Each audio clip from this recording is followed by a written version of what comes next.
Hai minasang, Genki desu ka? Kali ini ada materi keunikan gramatika bahasa Jepang.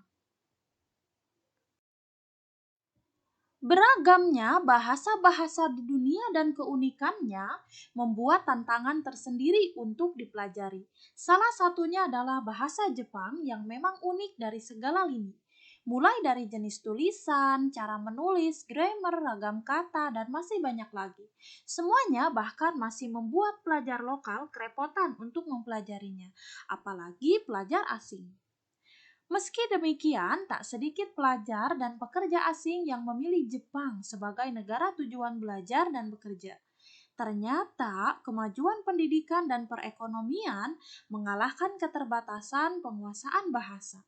Hal itu karena sesulit apapun bahasanya, tetap akan takluk dengan kegigihan ketika kita mempelajari bahasa tersebut. Minasang, disimak ya, berikut ada kelas kata bahasa Jepang. Kelas kata bahasa Jepang yang pertama adalah kata benda. Klasifikasi kata yang ada dalam bahasa Jepang salah satunya adalah kata benda. Sesuai dengan namanya, kata benda berarti kelompok kata yang menunjukkan segala bentuk yang dibendakan. Kata benda dalam bahasa Jepang dapat berfungsi sebagai subjek maupun objek. Kata benda umumnya diikuti dengan akhiran des. Selain itu, terdapat juga cara penunjukan yang umum, yaitu menggunakan kore untuk menyatakan ini atau sore untuk menyatakan itu. Di samping itu, terdapat juga penunjuk are untuk menunjuk benda yang jauh. Selanjutnya adalah kata benda lisan. Selain kata benda yang umum ditemukan, bahasa Jepang juga memiliki jenis kata benda lisan. Jika dipersamakan dengan bahasa Inggris, kata benda lisan adalah gerunds, atau kata benda yang dihasilkan dengan menambahkan akhiran ing pada kata kerja. Contohnya dalam bahasa Inggris adalah studying atau jumping. Terdapat beberapa artikel di dalam bahasa ini yang juga dapat mengklasifikasikan kelas kata. Jika dalam sebuah kalimat digunakan artikel suru, maka jenis kata tersebut adalah verbal noun atau kata benda lisan. Hal ini karena artikel suru yang berarti melakukan hanya dapat diterapkan pada kelas kata benda lisan. Minasang, kelas kata berikutnya adalah kata kerja, yang umumnya disertai artikel masu secara keseluruhan. Jika mempelajari grammar dengan detail, akan ditemukan 3 kelompok kata kerja dalam bahasa Jepang. Misalnya, pada kata kerja kelompok pertama terdapat 9 jenis akhiran. Hal itu berarti jika menemukan kata-kata dengan akhiran tertentu tersebut, maka dapat dipastikan kata tersebut adalah kata kerja kelompok 1. Berikutnya ada kata kerja yang hanya mempunyai 2 jenis bunyi akhiran. Ketiga kelompok kata kerja tersebut mau tidak mau harus dihafalkan agar memudahkan ketika menggunakannya dalam kalimat tertulis maupun lisan. Selanjutnya adalah kata sifat. Di dalam grammar bahasa Jepang dikenal juga kelas kata atau kata sifat. Seperti halnya dalam bahasa lain, kata sifat atau disebut juga dengan keiyoshi dalam bahasa Jepang terbagi menjadi 2, yaitu i dan na. Yang mana keduanya adalah pelengkap yang harus dicantumkan setelah kata sifat dalam sebuah kalimat. Kata sifat dalam bahasa ini juga sangat mudah diubah bentuknya menjadi negatif, yaitu hanya dengan menambahkan janai atau dewanai, maka kata sifat akan berubah bentuk. Misalnya, shinsetsu atau ramah dan shinsetsu janai artinya tidak ramah. Selain bentuk negatif, kata sifat dalam bahasa ini juga dapat diubah ke bentuk lampau. Minasang, kelas kata berikutnya dalam grammar bahasa Jepang adalah adverb atau kata keterangan yang disebut fukushi. Kata keterangan ini di dalam kalimat akan mendekorasi bentuk kata kerja, kata sifat, atau bahkan kata keterangan itu sendiri. Contohnya, untuk kata sifat panas dapat dipertegas dengan kata keterangan menjadi sangat panas. Minasang, selanjutnya ada keunikan gramatika bahasa Jepang. Setiap bahasa memiliki keunikan yang terkadang menjebak para penggunanya. Misalnya, dalam bahasa Cina ada beberapa intonasi yang membedakan arti, atau bahasa Indonesia yang mengenal juga istilah homonim. Negara Jepang juga memiliki beberapa keunikan dalam bahasanya, yang tentu semakin membuat penasaran untuk dipelajari. Keunikan yang pertama adalah berbeda bunyi, berbeda arti.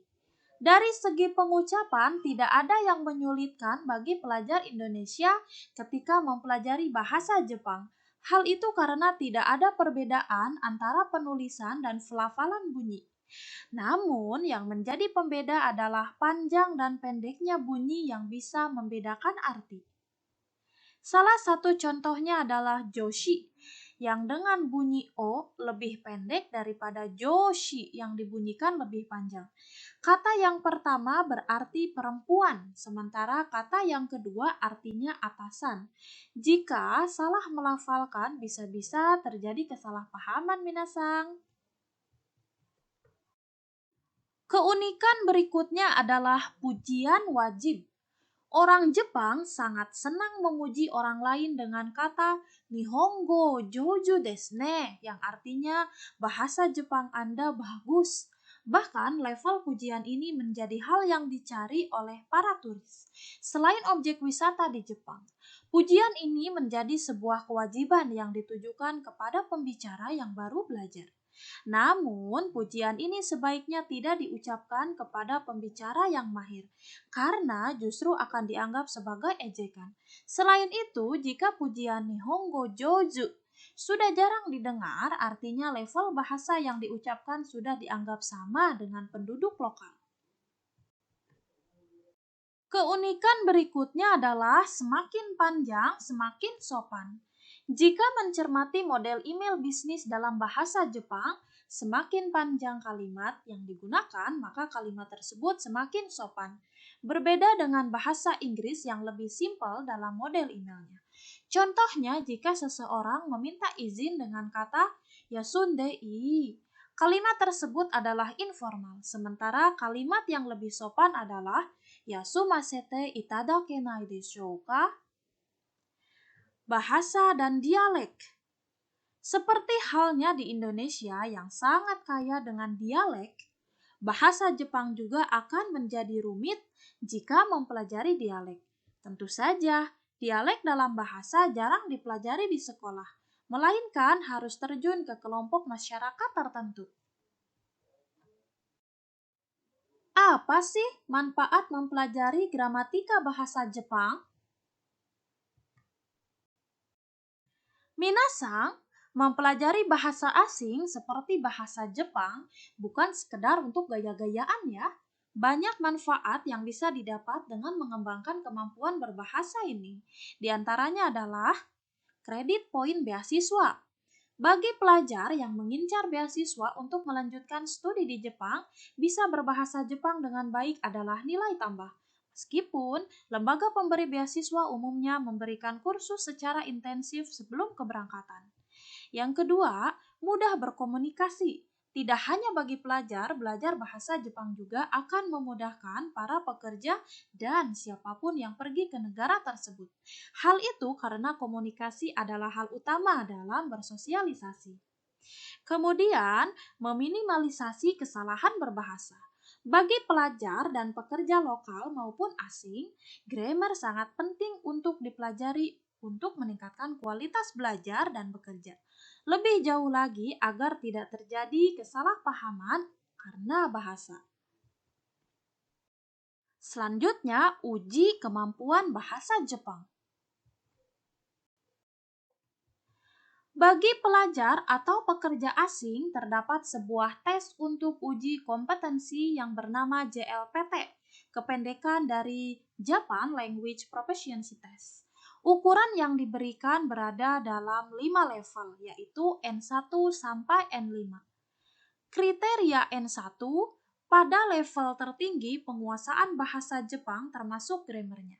Seseorang akan mampu membaca sebuah artikel hingga memberikan kritik. Selain itu, akan ada tes pendengaran percakapan yang dilakukan dengan kecepatan alami pembicara lokal.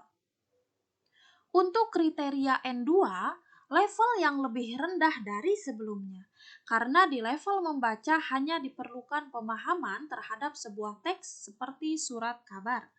Demikian halnya dalam mendengarkan percakapan sehari-hari. Kemudian kriteria N3. Pada JLPT untuk kriteria N3, seseorang hanya berada di level memahami percakapan dan juga artikel yang ditulis dengan tema mudah.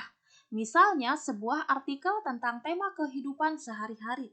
Topik kehidupan sehari-hari menjadi topik standar untuk memahami bacaan dan percakapan. Kemudian kriteria N4 adalah uji kompetensi mulai memasuki penulisan kanji. Namun, topik yang disuguhkan masih tentang kehidupan sehari-hari yang normal dan mudah dimengerti. Dalam pemahaman bacaan pun tidak akan jauh dari tema keseharian.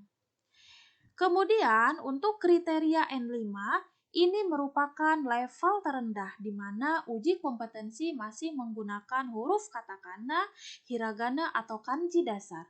Bacaan yang disuguhkan berupa kalimat-kalimat sederhana, frasa, dan paragraf pendek.